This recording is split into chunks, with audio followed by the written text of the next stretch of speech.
but there's been a policy paper from the DGAP, the German government think tank.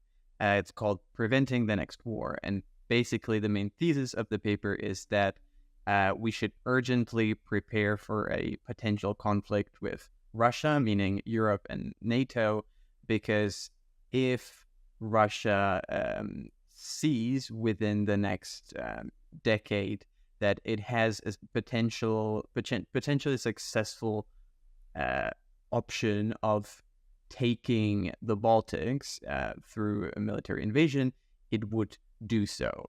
And I would be really curious to hear what you think about the basic assessment of the situation, and whether that is really something that we should be taking seriously and that we should be taking as an imminent worry and something that should shape our thinking and strategy when it comes to Russia. I mean, I must admit, I found that quite an unusual paper. First of all, there's absolutely no evidence that Putin has territorial ambitions in Europe. Even the Baltic states, yes, they were part of the old Soviet Union after World War II, but nonetheless, with a lot of ill grace, Putin seems to have appreciated that they've gone their own way. Putin is not trying to rebuild the Soviet Union.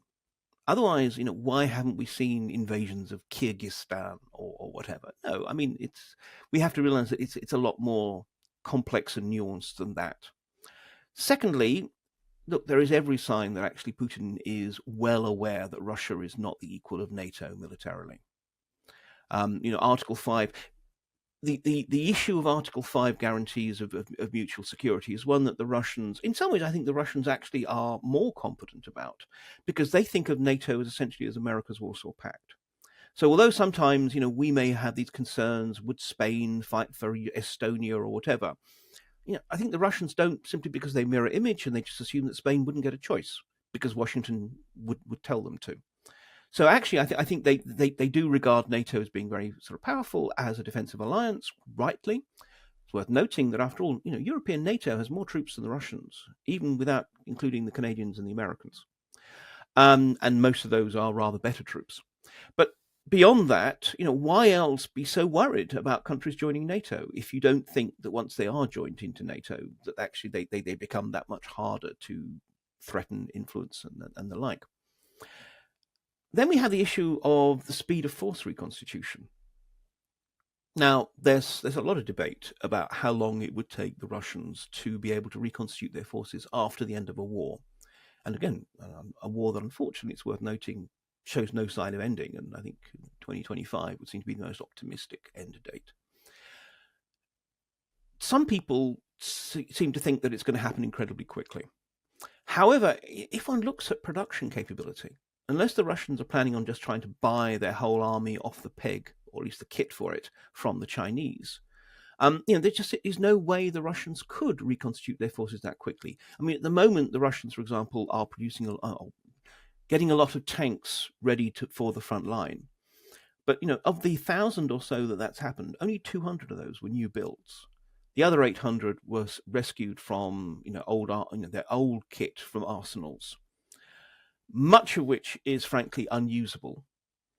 And so they're at the moment, they're kind of picking the ones that work. But, but we're seeing T-62s and T-55s now being ready for battle. This is not the kind of kit that you can put up against armies of Abrams and Challenger 2s and Leopard 2s with any kind of real sort of chance of success. And also just they're going to run out of those stocks. They're not quite there yet, but I suspect that by the end of 2024, they will essentially have plundered all the usable chassis of old tanks. So, without going too much into the kind of the wonkery, I mean, I think that actually, even if the Russians are willing and able to spend what it'll cost, which can be a hell of a lot, and the Russian economy, if you look at the current budget, for 2024, they're envisaging spending a third of their federal budget on the military, which is a massive amount, and more since actually the end of the Soviet Union. However, if you look at the budget assumptions, the Ministry of Finance is working on the assumption that actual spend will be diminished dramatically in 2025. In other words, even the Ministry of Finance is acknowledging we cannot spend at this level long term. And that's the kind of spend you'd need to reconstitute that rapidly.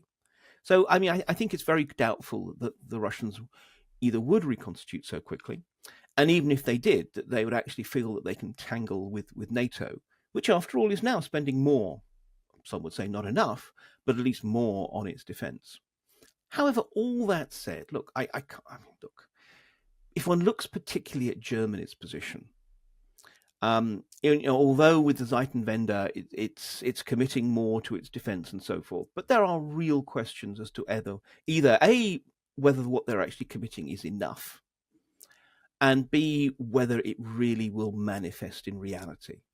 And I suspect, I don't know, but I suspect that the report from Galeotti is in part overplaying the point precisely to try and scare the German political elite into taking defense seriously, finally.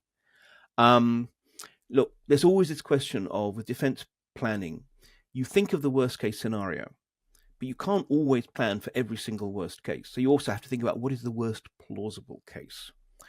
I think that the report pushes things beyond the worst plausible into the worst conceivable case for clear political reasons. I'm, in this respect, maybe dangerously, but nonetheless otherwise unfashionably optimistic.